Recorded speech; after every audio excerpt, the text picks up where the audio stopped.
नमस्कार दोस्तों। वो कहते हैं ना, ये चिराग मेरे हौसले के हैं, ये चिराग मेरे हौसले के हैं, इसे कोई आंधी तूफान बुझा नहीं सकते। नमस्कार प्यारे बच्चों, एक बार फिर से आपका हार्दिक स्वागत है आपके अपने YouTube channel GK by Pradeep sir पे। और प्यारे बच्चों, आज जो क्लास है एनटीए की बड़ी इंपॉर्टेंट क्लास रहने वाली है। आज सुबह से बिजी थे। जो गवर्नमेंट सीनियर सेकेंडरी स्कूल था डिंग गांव का, राजकीय कन्या वरिष्ठ माध्यमिक विद्यालय, वहां बतौर चीफ गेस्ट जाने का मौका मिला। और वहां पर यूथ क्लब, जो मतलब जेबीटी क्लब ने बहुत अच्छा प्रोग्राम का आयोजन किया था। छोटी छोटी नन्ही नन्ही बच्चियों से मिलकर अपने अनुभव शेयर कर कर उनके अनुभव जानकर बहुत अच्छा लगा। फिर भी प्यारे बच्चों, इतने बिजी शेड्यूल के बाद मैंने सोचा बच्चों का कोई नुकसान ना हो तो आज क्लास है लेंगे। आज बारिश बहुत ज़्यादा थी, फिर भी आपकी क्लास मिस है नहीं होगी। आप भी निरंतर पढ़ाई को कंटिन्यू जरूर रखना।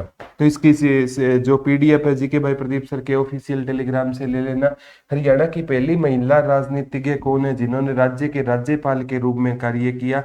तो वो कोई और नहीं, वो कौन थी प्यारे बच्चों? चंद्रावती थी। कौन थी? श्रीमती चंद्रावती होती थी। और कहते हैं चंद्रावती है ना डालावास, डालावास दादरी से थी। और पिछले साल इनका क्या हो गया था प्यारे बच्चों? देहांत हो गया था। इन्हें इन्हें प्यारे बच्चों पुद्दुचेरी की उपराज्यपाल बोल सकते हो के रूप में इन्होंने क्या किया था? कार्य करने का काम किया था। चंद्रावती है ना, यहाँ से आगामी एग्जाम में भी प्यारे बच्चों क्वेश्चन आएंगे। और इतिहासकार के अनुसार कहते हैं इन्होंने प्यारे बच्चों चौधरी बंसी लाल को भी एक बार चुनाव हरा दिया था। किसने? चंद्रावती ने। नेक्स्ट क्वेश्चन की ओर बढ़ते हैं। हरियाणा का यह नृत्य शैली प्रश्नोत्तरी के रूप में संचालित है। तो प्यारे बच्चों, जो लूर नृत्य होता है ना, कौन सा नृत्य होता है? लूर नृत्य होता है ना, इसमें क्या पूछे जाते हैं? प्रश्न प्लस उत्तर पूछे जाते हैं। क्या पूछे जाते हैं? प्रश्न प्लस उत्तर। और ये आएगा लूर नृत्य किस टाइम पर होता है? होली के टाइम पर होता है। और होली किस महीने में आती है? फाल्गुन के महीने में आती है। और होली के अगले दिन हम तो कहते हैं फाग नृत्य होता है। और एचएसएससी कहती है फाग नृत्य पूरा एक महीने चलता है। सावन के महीने में कौन सा नृत्य आता है? तीज नृत्य आता है। भादव के महीने में कौन सा नृत्य आता है? गोगा नवमी नृत्य आता है। तो प्यारे बच्चों, इन महीनों के हिसाब से भी नृत्य पूछ सकते हैं। तो लूर नृत्य है ना, इसमें क्या किए जाते हैं? प्रश्न भी पूछे जाते हैं और उत्तर भी, उसके आंसर भी दिए जाते हैं। और प्यारे बच्चों, कंप्लीट एक साल की हरियाणा करंट अफेयर की क्लास है आ गई है, उसको ज्यादा से ज्यादा शेयर करना। हरियाणा करंट अफेयर एक साल की मैंने आपका जो आगामी एचसीएस और सीईटी के एग्जाम के लिए रामबाण साबित वो होगी class. Next question. Indian opinion Khalistan द्वारा स्थापित एक समाचार पत्र था। इसके राइटर कौन होते थे? महात्मा गांधी होते थे। कौन होते थे प्यारे बच्चों? महात्मा गांधी होते थे। हरिजन समाचार पत्र भी किसका होता था? महात्मा गांधी का होता था। और इनका जन्म 2 अक्टूबर 1869 में कहां पर हुआ था? पोरबंदर गुजरात में इनका जन्म हुआ। और 1893 में अब्दुल्ला नामक व्यक्ति का केस लड़ने के लिए अफ्रीका गए। और 30 जनवरी 1948 को इनको गोली किसने मारी थी? नथुराम गोडसे ने। और ये भी आ सकता है प्यारे बच्चों, जो नथुराम गोडसे को फांसी हुई थी ना, वो आजाद भारत की पहली फांसी थी। और वो हरियाणा की एक जेल में दी गई थी। ठीक है, उस जेल का आपको नाम पता है। नेक्स्ट क्वेश्चन प्यारे बच्चों। हरियाणा में अरावली पर्वत का सबसे ऊंचा प्रदेश कौन सा है? तो अरावली पर्वत का सबसे ऊंचा प्रदेश एचएसएससी डोसी की पहाड़ी मानती है। क्या मानती है? डोसी की पहाड़ी। इसमें शिवालिक था, डोसी की पहाड़ी थी, तो डोसी की पहाड़ी के साथ जाना पड़ा। वैसे अरावली की चोटी की जो सबसे ऊंची चोटी है वो कुलताजपुर रहेगी, जिसकी हाइट कितनी है? 652 मीटर है। ये कहां पर रहेगी? नारनौल में रहेगी। कहां पर रहेगी? नारनौल में रहेगी, यानी महेंद्रगढ़ में रहेगी। इस राजमार्ग पर भारत का सबसे बड़ा टोल प्लाजा रहेगा। तो प्यारे बच्चों, जो गुरुग्राम एक्सप्रेस वाला है ना, दिल्ली से गुरुग्राम, दिल्ली गुरुग्राम एक्सप्रेसवे पर, दिल्ली गुरुग्राम एक्सप्रेस पर ना भारत का सबसे बड़ा क्या रहेगा? टोल प्लाजा रहेगा। क्या रहेगा? भारत का टोल प्लाजा रहेगा। NH10 का नाम NH9, 8 का 48 कर दिया गया, 1 और 2 का 44 कर दिया गया। 44 का दूसरा नाम शेरशाह सूरी मार्ग रहेगा। प्रथम हरियाणवी उपन्यास लेखक कौन होते थे? ठीक है, ये प्यारे बच्चों प्रथम हरियाणवी उपन्यास का नाम पूछे ना तो कौन सा होता था? झाड़ू फिरी होता था। कौन सा होता था? प्रथम हरियाणवी उपन्यास कौन सा होता था? झाड़ू फिरी होता था। और इसे लिखा किसने था? राजा राम शास्त्री ने लिखा था। किसने लिखा था? राजा राम शास्त्री। और एक इनका पूछे ना, ईख की खेती, ईख की खेती, ये प्रहसन भी किसका होता था? ये भी राजा राम शास्त्री का होता था। और प्रथम हरियाणा के राज्य कवि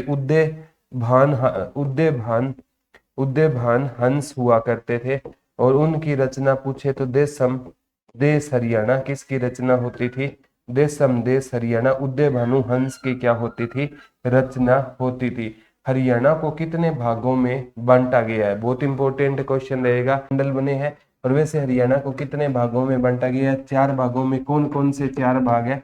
कमेंट करके जरूर बताना। गुरुग्राम, हिसार, अंबाला और रोहतक मंडल, ये 6 मंडल रहेंगे प्रशासनिक दृष्टि से। आगे था हरियाणा के गठन के समय सर्वोच्च न्यायालय के मुख्य न्यायाधीश कौन होते थे? यानी जिस टाइम हरियाणा बना 1 नवंबर 1966 को, उस टाइम सर्वोच्च न्यायालय के मुख्य न्यायाधीश KS राव होते थे। कौन होते थे? KS राव सर्वोच्च न्यायालय के क्या होते थे? मुख्य न्यायाधीश होते थे। कौन होते थे? KS राव होते थे। ठीक है, नेक्स्ट क्वेश्चन, चौथे वित्त आयोग के अध्यक्ष कौन थे? ये रामनार PV, ये पूछा गया था। PV राजा मनार, PV राजा मनार होते थे। कौन होते थे? PV राजा मनार होते थे। चौथे वित्त आयोग के अध्यक्ष कौन होते थे? PV राजा मनार होते थे। वित्त आयोग आर्टिकल 280 में किस आयोग का वर्णन रहेगा? वित्त आयोग का वर्णन रहेगा। ठीक है, और वित्त आयोग से प्यारे बच्चों पॉलिटिकल साइंस में मैंने करवा रखा है। हरियाणा का कौन सा जिला राजस्थान के सर्वाधिक 4 जिलों से सीमा बनाता है? तो ये 4 जिलों से सीमा कौन बनाता है? महेंद्रगढ़ बनाता है। कौन बनाता है? महेंद्रगढ़ सर्वाधिक 4 जिलों से क्या बनाता है? सीमा। और महेंद्रगढ़ का जो हेड क्वार्टर है ना, वो कहाँ पर रहेगा? नारनौल में रहेगा। और ऐसा भी चर्चा में है कि महेंद्रगढ़ का नाम बदलकर नारनौल किया जाएगा। प्राचीन काल में हरियाणा को हम किस नाम से जानते थे? तो हरियाणा को बर्मा वर्त के नाम से जाना जाता था, या ब्रह्म ऋषि प्रदेश के नाम से जाना जाता था, या बर्मा जी की उत्तर वेदिका, बर्मा जी की उत्तर वेदिका। ये 10:30 घंटे की क्लास ली तो पहला क्वेश्चन था, आज भी याद है। तो उपर्युक्त सभी के नाम से हरियाणा को जाना जाता था प्राचीन काल में। नेक्स्ट क्वेश्चन की ओर चलते हैं। महाजनपद कुरु के विस्तार क्षेत्र में कौन सा क्षेत्र शामिल होता था?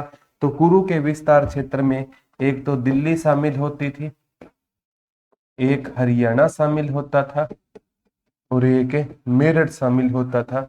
और हरियाणा जो कुरु जनपद हरियाणा है ना, कुरु और किसका हिस्सा होता था? पांचाल महाजनपद का हिस्सा होता था। कुरु की कैपिटल इंद्रप्रस्थ होती थी, और इसकी कैपिटल आपको पता है छत्र होती थी। तो पुराने टाइम में हरियाणा किस महाजनपद का हिस्सा था? कुरु और पंचाल। और मैंने आपको बताया पहले संपूर्ण भारत प्यारे बच्चों 16 महाजनपदों में बंटा हुआ था। उसमें सबसे शक्तिशाली महाजनपद था वो मगध महाजनपद होता था, और जिसकी राजधानी राजगृह या गिरिब्रज होती थी। मगध का शक्तिशाली होने का कारण था उसमें वंश शक्तिशाली आए थे, चाहे प्यारे बच्चों उसका हरियक वंश आया हो, शिशुनाग वंश आया हो, नंद वंश आया हो, मौर्य वंश आया हो, उसके राजा क्या थे? काफी शक्तिशाली होते थे। ठीक है, नेक्स्ट क्वेश्चन, चंद्रगुप्त मौर्य ने 8 महाजनपद जीते, सम्राट अशोक ने 16। हरियाणा को ये हरियाणा के क्षेत्र को हरि धान्य किस में कहा गया था? ये प्यारे बच्चों सकंद पुराण में कहा गया। किस में कहा गया? सकंद पुराण में कहा गया। और ये भी आ सकता है हरियाणा को ना हरना किसने कहा था? महाराज कृष्ण ने, महाराज कृष्ण ने हरना या लूटना कहा था। और डॉक्टर एच आर गुप्ता ने हरियाणा को क्या कहा था? आर्यना कहा था, यानी आर्यों का क्या कहा था? घर किसने कहा था? डॉक्टर HR गुप्ता ने। बाणभट्ट ने हरियाणा को क्या कहा था अपनी पुस्तक हरचरित्र में? श्रीकंठ जनपद कहा। अब कुछ बच्चे कहेंगे बाणभट्ट ने कुरुक्षेत्र को भी श्रीकंठ जनपद कहा। हाँ, बाणभट्ट ने कुरुक्षेत्र को भी श्रीकंठ जनपद कहा था। हरियाणा को भी श्रीकंठ है जनपद किसने कहा था? बाणभट्ट ने। महाभारत काल में हरियाणा को क्या कहा जाता था? तो महाभारत काल में हरियाणा को बहुधान्य कहा जाता था। क्या कहा जाता था? बहुधान्य कहा जाता था। हरियाणा के अन्य शहरों की तुलना में खालिस्तान शहर की साक्षरता दर सबसे अधिक है। ठीक है, हरियाणा। तो प्यारे बच्चों, जो गुरुग्राम की साक्षरता दर है ना, गुरुग्राम की साक्षरता दर है ना, वो सबसे क्या रहेगी? ज्यादा रहेगी। ये एवरेज पूछना चाहता है। अगर पुरुष ज्यादा पढ़े लिखे कहाँ के रहेंगे? 2011 के अनुसार रेवाड़ी के। महिला पूछी तो गुरुग्राम की। और कम पूछे ना पुरुष और महिला, वो मेवात के पढ़े लिखे हैं। कहाँ के पढ़े लिखे हैं? मेवात के पढ़े लिखे हैं। ये भी आगामी एग्जाम का हिस्सा रहेगा ये क्वेश्चन। नेक्स्ट क्वेश्चन की ओर बढ़ते हैं। हरियाणा के किस जिले में जनगणना 2011 के अनुसार महिला साक्षरता सबसे कम है? तो महिला साक्षरता सबसे कम कहाँ की रहेगी? मेवात की रहेगी। और ज्यादा पूछे तो कहाँ की रहेगी? गुरुग्राम की रहेगी। और प्यारे बच्चों, लिंग अनुपात है ना, मेवात का सबसे क्या था? लिंग अनुपात सबसे ज्यादा होता था। नेक्स्ट क्वेश्चन की ओर बढ़ते हैं।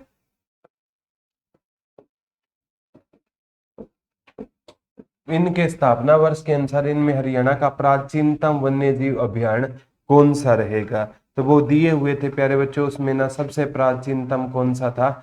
भिंडावास था। कौन सा था सबसे प्राचीनतम? स्थापना के हिसाब से कौन सा हो गया था? भिंडावास क्या हो गया था? सबसे पुराना हो गया था। इनके स्थापना के अनुसार इनमें हरियाणा का प्राचीनतम कौन सा था? भिंडावास।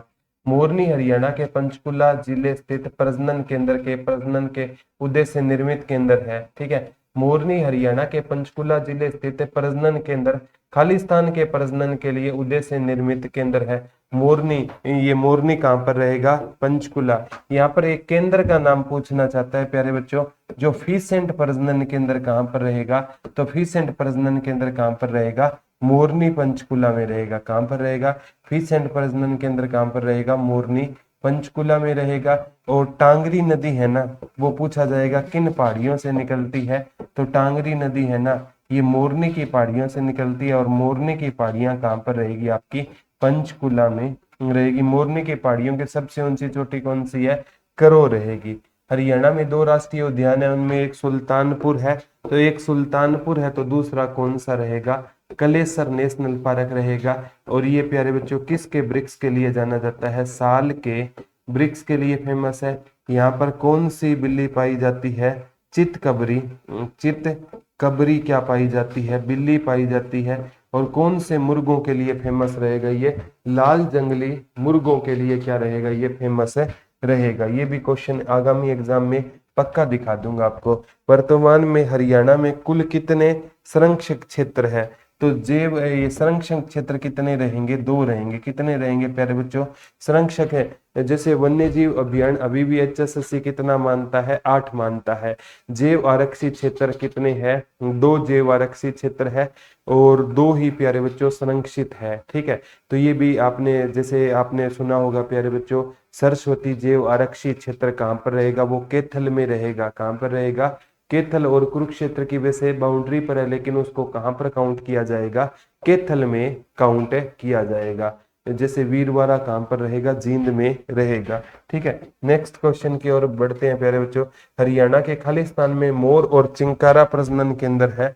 तो ओनली मयूर प्रजनन केंद्र है। ओनली पूछे ना, मयूर व चिंकारा दोनों पूछ लिया है, तो ये झाबुआ में हो जाएगा। और झाबुआ कहां पर रहेगा? रेवाड़ी। अगर ओनली चिंकारा पूछा जाता ना, तो चिंकारा प्रजनन केंद्र हो जाएगा केरू भिवानी में। कहां पर हो जाएगा? चिंकारा प्रजनन केंद्र केरू भिवानी में। और मयूर व चिंकारा पूछे तो झाबुआ रेवाड़ी में हो जाएगा। हरियाणा का राज्य वृक्ष कौन सा रहेगा? हरियाणा का राज्य वृक्ष कौन सा हो जाएगा?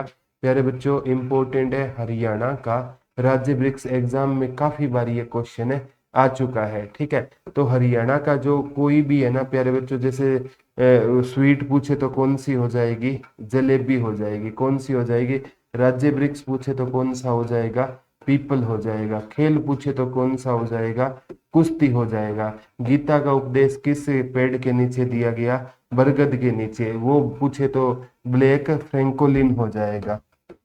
ठीक है, ऐसे भी क्वेश्चन आएंगे। सरस्वती संरक्षित अभियान कहाँ पर है, तो प्यारे बच्चों ये कैथल में स्थित है। कहाँ पर स्थित है, कैथल में स्थित है। और इन केस प्यारे बच्चों कैथल ऑप्शन में ना आए, इसका ज्यादातर पार्ट कहते हैं 71% पार्ट कैथल में है, 29 कुरुक्षेत्र में है। तो पहली प्रायोरिटी आपको ये आएगा, कैथल में ही आएगा। कैथल इन केस ऑप्शन में ना आए तो ये कहाँ पर हो जाएगा, कुरुक्षेत्र में हो जाएगा।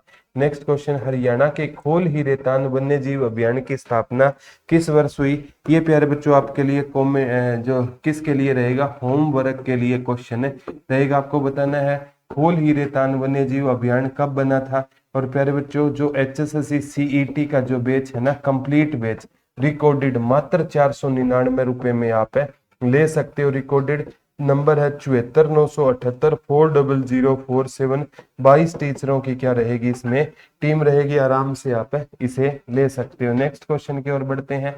मगरमच्छ प्रजनन केंद्र कहाँ पर रहेगा, तो मगरमच्छ प्रजनन केंद्र कहाँ पर रहेगा, भोर सेदान में रहेगा। भोर सेदान में रहेगा। ये कहाँ पर रहेगा आपका, कुरुक्षेत्र में रहेगा। ये भी आ सकता है। गिद्ध संरक्षण व प्रजनन केंद्र कहाँ पर है, गिद्ध संरक्षण व प्रजनन केंद्र कहाँ पर है, ये पिंजौर पंचकुला में रहेगा।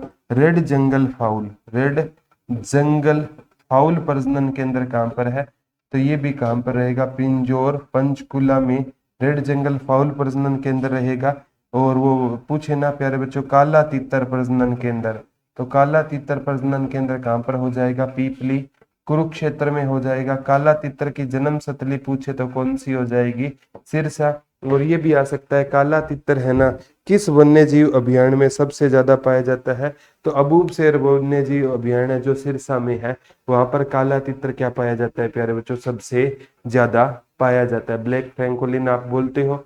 तो ये सबसे इंपॉर्टेंट यहाँ से क्वेश्चन है आएंगे। मयूर व चिंकारा झाबुआ रेवाड़ी में। और ये प्यारे बच्चों अलग अलग प्रजनन केंद्र है। एक प्रजनन केंद्र से आपसे क्वेश्चन 101 किसी ना किसी एग्जाम में एक क्वेश्चन प्रजनन केंद्र से जरूर आएगा। तो मगरमच्छ प्रजनन केंद्र कहाँ पर हो जाएगा, भोर सेदा में हो जाएगा। और भोर सेदान कहाँ पर रहेगा आपका, कुरुक्षेत्र में रहेगा, जहां पर कौन सा प्रजनन केंद्र है, मगरमच्छ प्रजनन केंद्र। नेक्स्ट क्वेश्चन की ओर बढ़ते हैं। 2014 के बाद प्रतिवर्ष हरियाणा राज्य में वृक्ष दिवस कब मनाया जाता है। वृक्ष दिवस आए ना तो कब मनाया जाता है प्यारे बच्चों, इसे वृक्ष दिवस ना देख करना तरु दिवस भी कहा जाता है। और तरु दिवस कब के बाद मनाया जाता है, 2014 के बाद। ये कब मनाया जाता है, 15 जुलाई को मनाया जाता है। कब मनाया जाता है, 15 जुलाई। देवेंद्र सूरा को ट्री मैन भी बोलते हैं।